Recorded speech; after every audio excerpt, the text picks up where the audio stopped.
बिस्मिल्लाहिर्रहमानिर्रहीम। अस्सलाम वालेकुम। कैंडल एकेडमी पाकिस्तान में खुशामदीद स्टूडेंट्स। आज हमारा करंट इलेक्ट्रिसिटी का लेक्चर नंबर 15 है।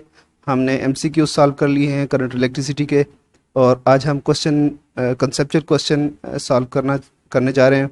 तो क्वेश्चन नंबर 1 है, why it is not possible to measure the drift speed for electron by timing their travel along a conductor.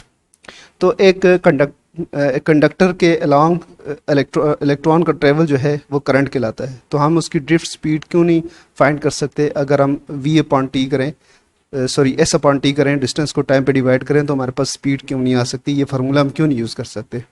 ये पूछा गया है। एक्चुअली ड्रिफ्ट स्पीड क्या होती है? इलेक्ट्रॉन्स, एक कंडक्टर के अंदर इलेक्ट्रॉन, जो फ्री इलेक्ट्रॉन जो होते हैं वो रैंडमली मूव कर रहे होते हैं, रैंडम डायरेक्शंस में मूव कर रहे होते हैं। लेकिन जैसे ही इलेक्ट्रिक फील्ड अप्लाई किया जाता है तो वो एक डायरेक्शन में मूव करना शुरू कर देते हैं, लेकिन इनकी स्पीड इतनी स्लो होती है कि ये s/t के फार्मूले से एग्जैक्ट स्पीड मेजर नहीं की जा सकती। एक्चुअली होता यह है कि इलेक्ट्रॉन सीधे सीधे ट्रैवल नहीं करते, बल्कि इलेक्ट्रॉन जिग-जैग पाथ पर ट्रैवल कर रहे होते हैं। लेटेस्ट ऑफ द एटम के साथ टकराते हैं, इधर जाते हैं, कभी इधर से टकराएंगे, यहाँ जाएंगे, तो ऐसे atom latest of the atom के साथ टकराते हैं, और इस तरह से ओवरऑल वो एक ही डायरेक्शन में ट्रेवल कर रहे होते हैं, लेकिन वो पाथ उनका जिग-जैग होता है, दूसरा उनकी स्पीड बहुत स्लो होती है।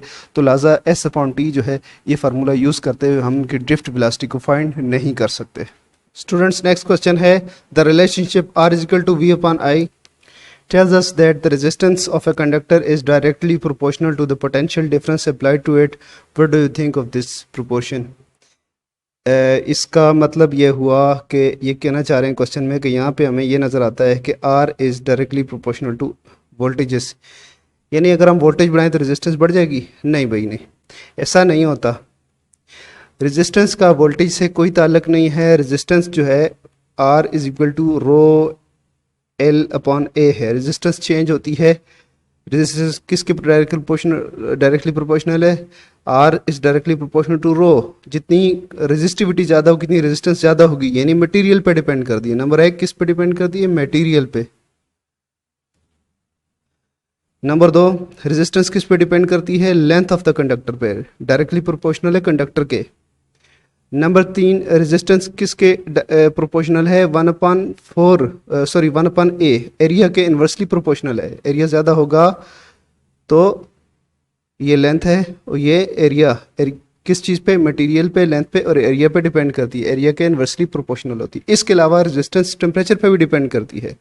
रेजिस्टेंस डायरेक्टली प्रोपोर्शनल होती है डेल्टा टी के, यानी टेम्परेचर हम जितना चेंज करते हैं इतनी रेजिस्टेंस भी चेंज हो जाती है कंडक्टर्स की।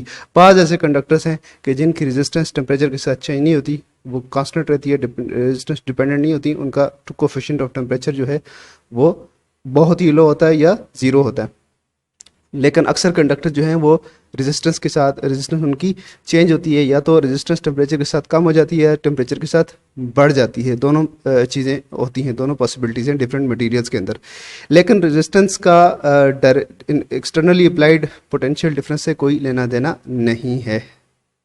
तो ये जो हमें इसमें दिया हुआ है रिलेशन R = V/I, बेसिकली ये V = IR है। तो हम ये फाइंड करने के लिए इसको रिवर्स कर देते हैं।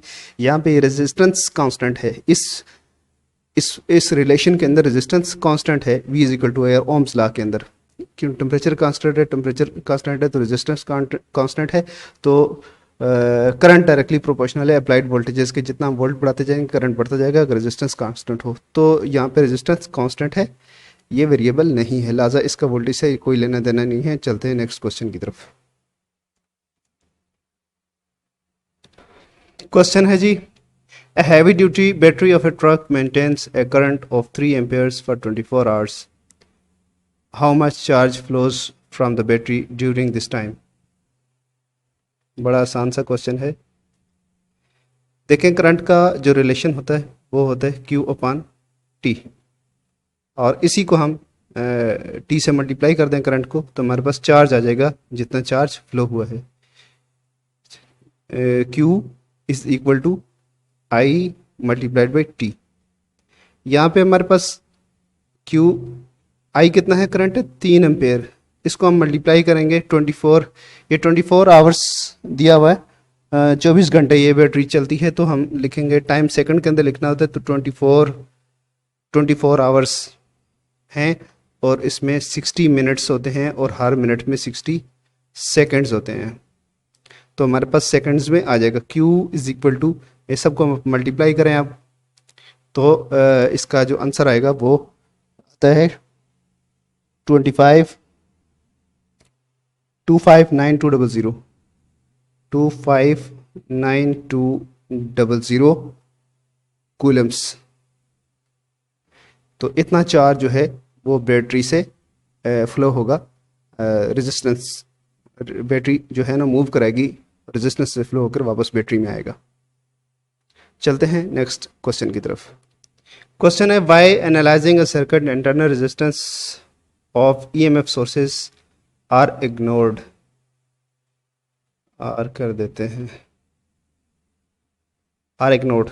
तो इसका आंसर है जी, सीधा सीधा आंसर तो ये है कि ये रेजिस्टेंस, इंटरनल रेजिस्टेंस तो ईएमएफ सोर्स बहुत स्मॉल होती है, इस वजह से इग्नोर की जाती है। लेकिन थोड़ी सी डिटेल में बात कर लेते हैं। ये आपका सोर्स ऑफ ईएमएफ है, ये उसकी इंटरनल रेजिस्टेंस है, ये सेल का पैकेज, और यहाँ पे आपने एक्सटर्नली एक रेजिस्टेंस कनेक्ट की हुई है जिसको हम आर कहते हैं, और इस रेजिस्टेंस के अक्रॉस जो आपको वोल्टेज मिलता है जिसको हम कहते हैं VT, टर्मिनल पोटेंशियल डिफरेंस। तो बेसिकली ये जो रेजिस्टेंस होती है, इंटरनल रेजिस्टेंस, ये रेजिस्टेंस ऑफ द इलेक्ट्रोलाइट होती है जब चार्ज जो है बैटरी के अंदर फ्लो करता है। यानी एक तो एक्सटर्नल पाथ है, यानी ये इलेक्ट्रोड्स हैं, ये एक्सटर्नल सर्किट है, ये इसकी रेजिस्टेंस। अब ये अगर पॉजिटिव टर्मिनल है, ये नेगेटिव टर्मिनल है, तो हम अगर इलेक्ट्रॉनिक करंट को सपोज करें तो चार्ज यहाँ से फ्लो होता है तो इस तरफ। अब यहाँ पे केमिकल एनर्जी जो है इस चार्ज को, इलेक्ट्रॉन्स को यहाँ से इस तरफ फ्लो कराती है, लेकिन यहाँ से फ्लो करते हुए यहाँ इस फ्लूइड के अंदर इलेक्ट्रोलाइट की रेजिस्टेंस है, ठीक है ना, जो इसको अपोज करती है, और कुछ पोटेंशियल यहाँ पे ड्रॉप हो जाता है। यानी ये जो ईएमएफ है, ईएमएफ सेल की जो ईएमएफ है उसमें से IR ड्रॉप, यहाँ से I स्मॉल r, करंट अगर फ्लो होने वाला करंट I हो तो IR ड्रॉप इधर रह जाता है, और बाकी जो वोल्टेज है वो कैपिटल IR ड्रॉप हो जाते हैं। करंट फ्लो होने वाला I होता है, और ईएमएफ किसके इक्वल होती है, EMF is equal to IR, series circuit बनता है तो इसलिए दोनों में सेम करंट होगा, प्लस IR। अब ये रेजिस्टेंस जो है, नॉर्मली ये रेजिस्टेंस R से बहुत स्मॉल होती है, R is very very less than R, तो इसलिए जनरली इसको, ये जो IR ड्रॉप है इसको नेग्लेक्ट कर दिया जाता है, इग्नोर कर दिया जाता है। चलते हैं नेक्स्ट क्वेश्चन की तरफ। नेक्स्ट क्वेश्चन है जी, under what conditions terminal potential difference exceeds the EMF of a battery.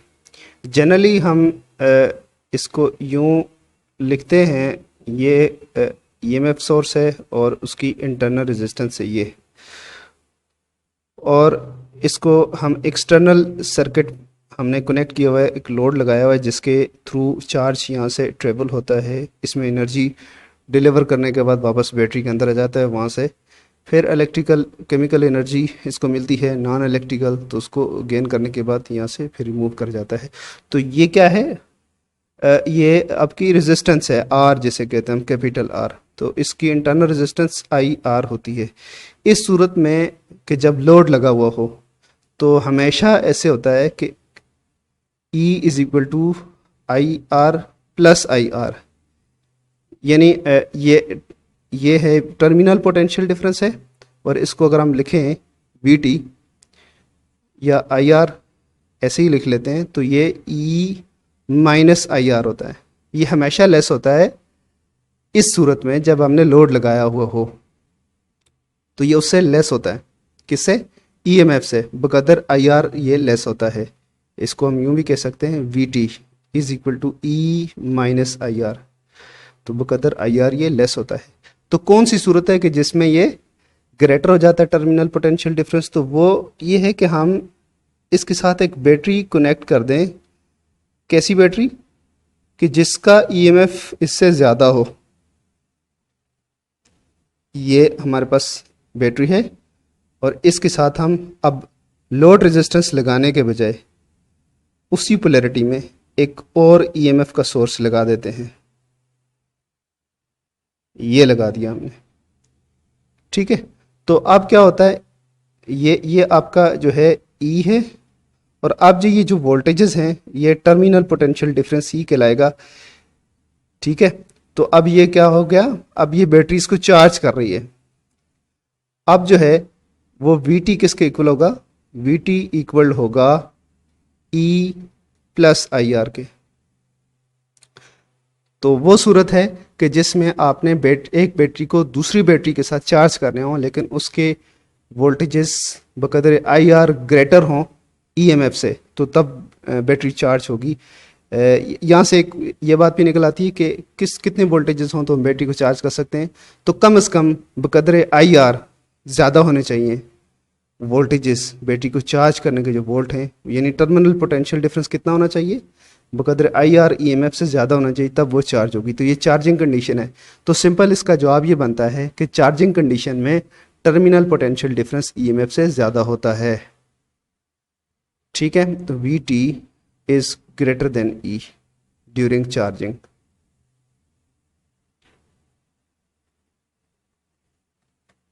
चलें नेक्स्ट क्वेश्चन की तरफ। नेक्स्ट क्वेश्चन है what is the difference between EMF and potential difference.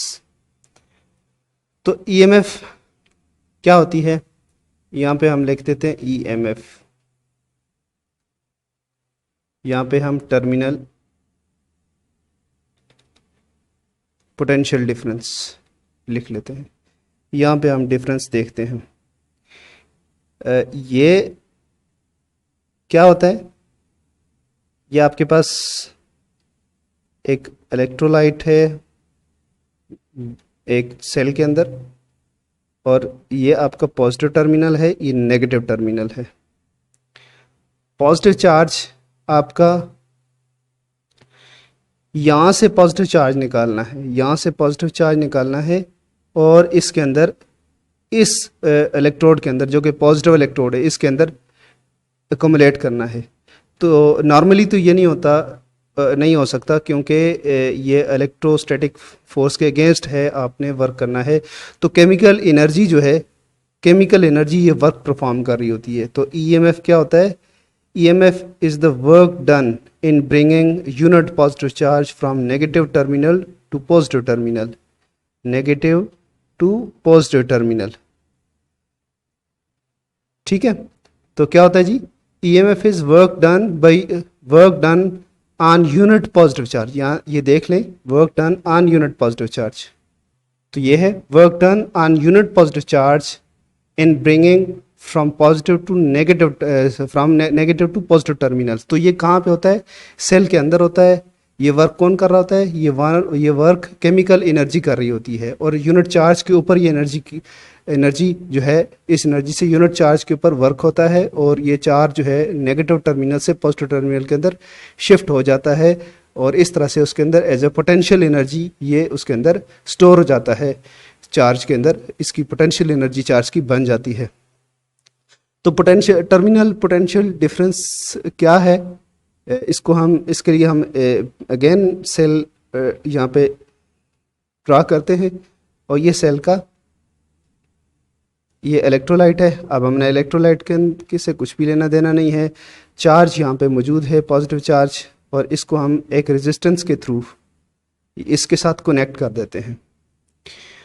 जो चार्ज यहाँ पे एकमुलेट हुआ था यूनिट पॉजिटिव चार्ज, अब हमने रेजिस्टेंस के थ्रू कनेक्ट कर दिया, तो अब ये चार्ज यहाँ पे वर्क करेगा, इस रेजिस्टेंस में से गुजरते हुए एनर्जी को लूज करेगा। तो अब क्या हुआ, ये है पोटेंशियल डिफरेंस है, पोटेंशियल टर्मिनल पोटेंशियल डिफरेंस और work done by a unit positive charge.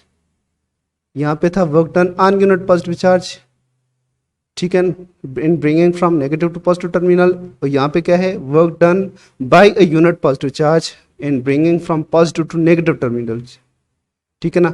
यहाँ पे आप रेजिस्टेंस कनेक्ट करेंगे और आपको वर्क करने की जरूरत नहीं है, वर्क खुद ही होगा, एनर्जी यहाँ पे डिलीवर होगी, रेजिस्टेंस के अंदर एनर्जी बर्बाद करेगा चार्ज और वापस यहाँ पे आ जाएगा। जब यहाँ पे चार्ज पहुँचेगा तो इस चार्ज को इलेक्ट्रिकल एनर्जी खींच के यहाँ पे लाएगी।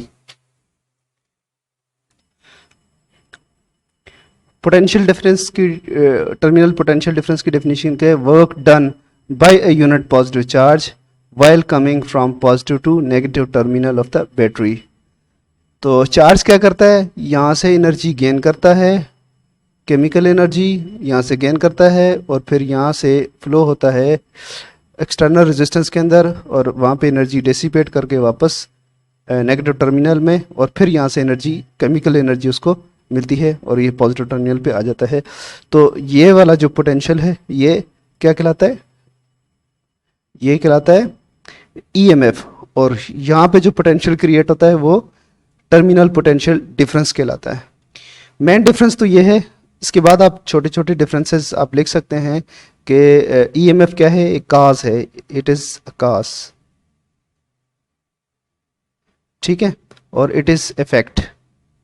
यानी अगर हम नंबरिंग दें तो ये नंबर 1 है, ये नंबर 2 है, इसी तरह नंबर 1 और ये number 2, it is effect.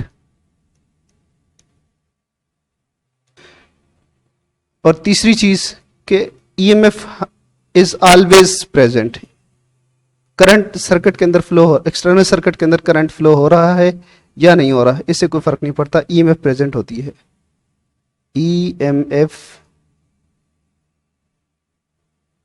Is always present.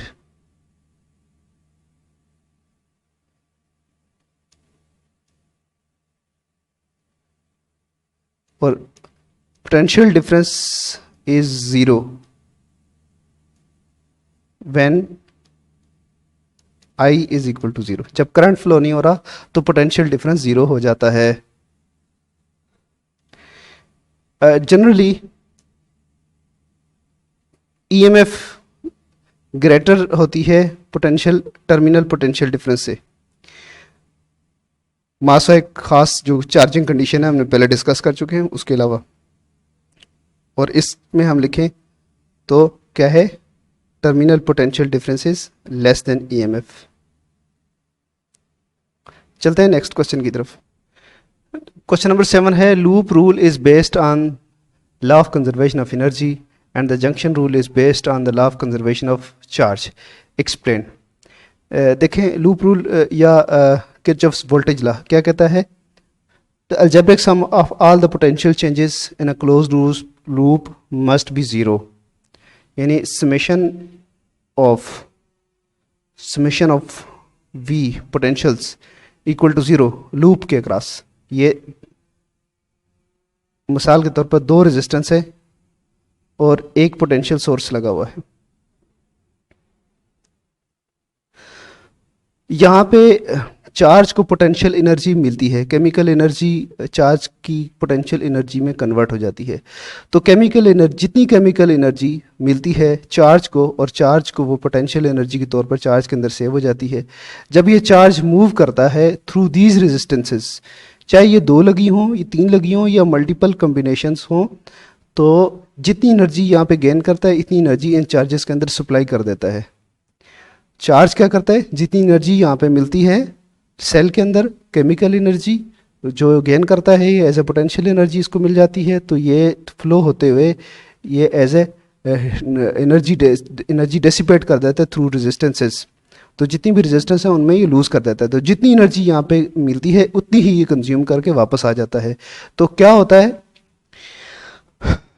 Total energy remains the same, यानी जितनी एनर्जी कन्वर्ट होती है उतनी कंज्यूम हो जाती है। तो law of conservation of energy है, एनर्जी ना तो डिस्ट्रॉय होती है ना पैदा होती है, बल्कि केमिकल से इलेक्ट्रिकल बन जाती है और इलेक्ट्रिकल से फिर ये मैकेनिकल हीट या कुछ भी लाइट जो भी है कन्वर्ट हो जाती है। तो ये हुआ एक्सप्लेनेशन किसकी है?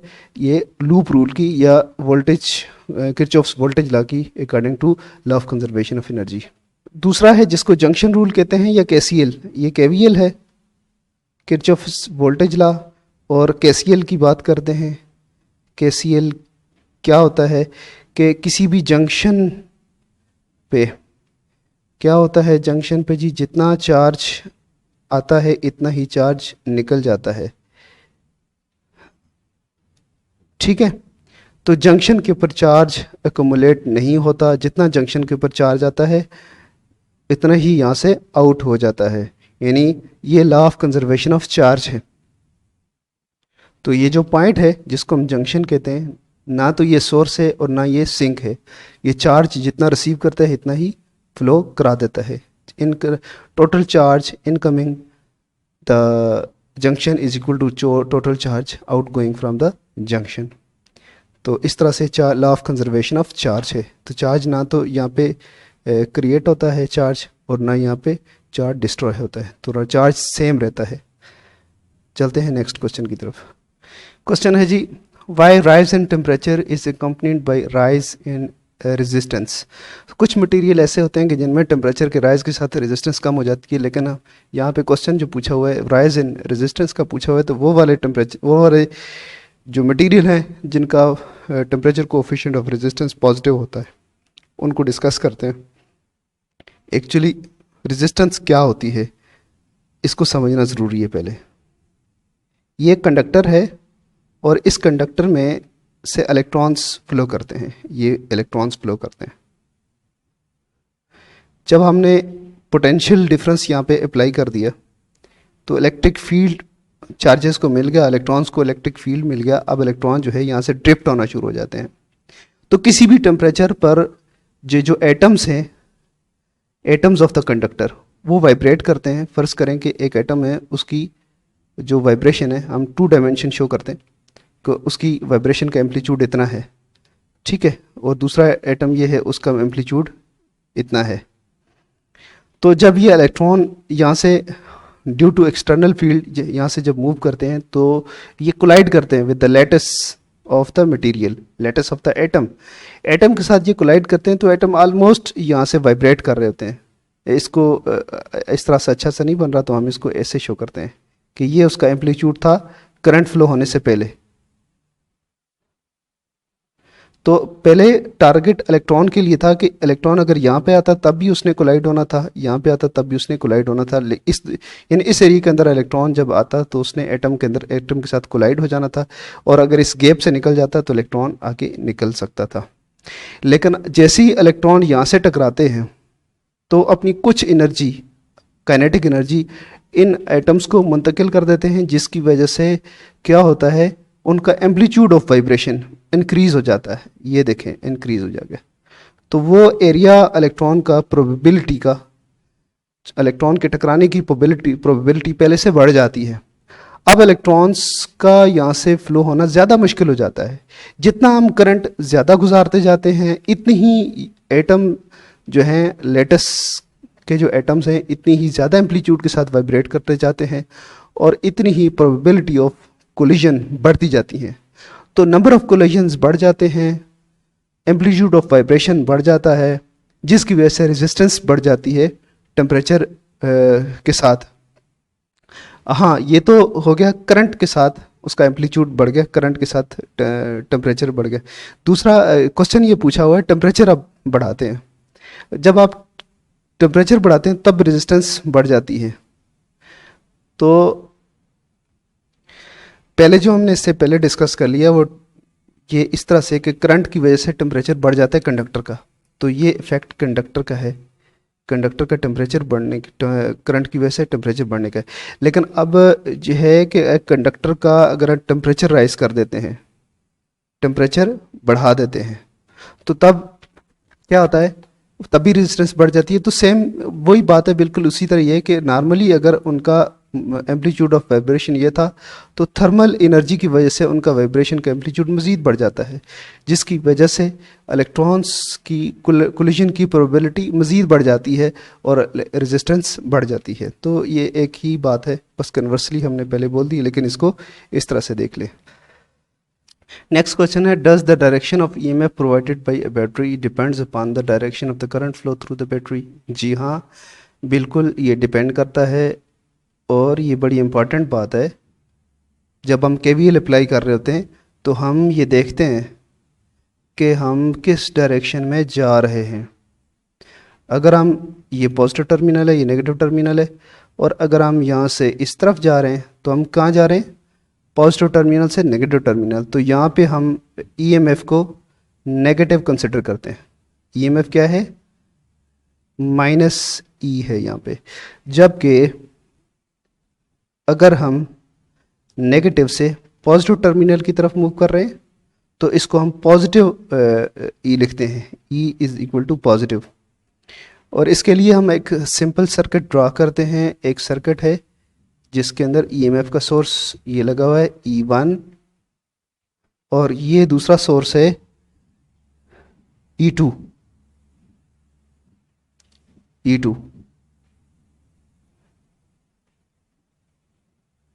हम एक ही लूप के अंदर दो पोटेंशियल के सोर्स हों तो हमने ये बताया था कि जो सोर्स जिसका ईएमएफ ज़्यादा हो उसके लिहाज से हम कन्वेंशनल करंट की डायरेक्शन को मार्क करते हैं।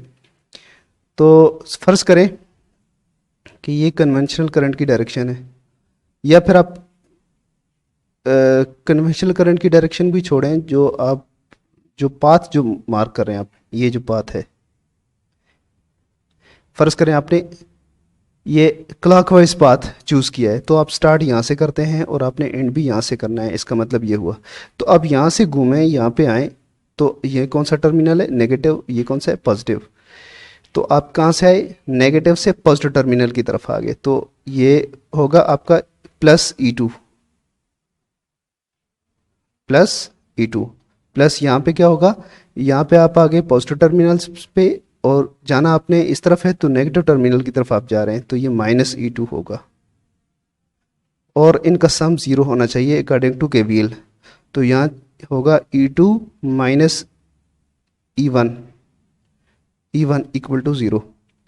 तो करंट जो हम मार्क करते हैं, जो हम पाथ मार्क करते हैं, उस पर डिपेंड कर रहा होता है पोलैरिटी, और जो पोलैरिटी है या डायरेक्शन ऑफ द ईएमएफ है, तो उसका नेगेटिव होना या पॉजिटिव होना उस पर डिपेंड करता है। तो क्वेश्चन का सिंपली जो आंसर है वो यस। तो इसके साथ ही हमारा आज का लेक्चर ख़त्म हुआ। ये टोटल कंसेप्चुअल क्वेश्चन 9 थे। हमने सोचा था इसको 2 पार्ट में करेंगे, लेकिन ये एक में ही कंप्लीट हो चुका है। तो अच्छा है, एक ही गो में सारे कंसेप्चुअल क्वेश्चन सॉल्व हो गए। फिर भी कोई क्वेरी हो तो कमेंट बॉक्स में आप पूछ सकते हैं। नेक्स्ट क्लास में हम न्यूमेरिकल प्रॉब्लम्स सॉल्व करेंगे। इजाज़त दीजिए, अल्लाह हाफिज़।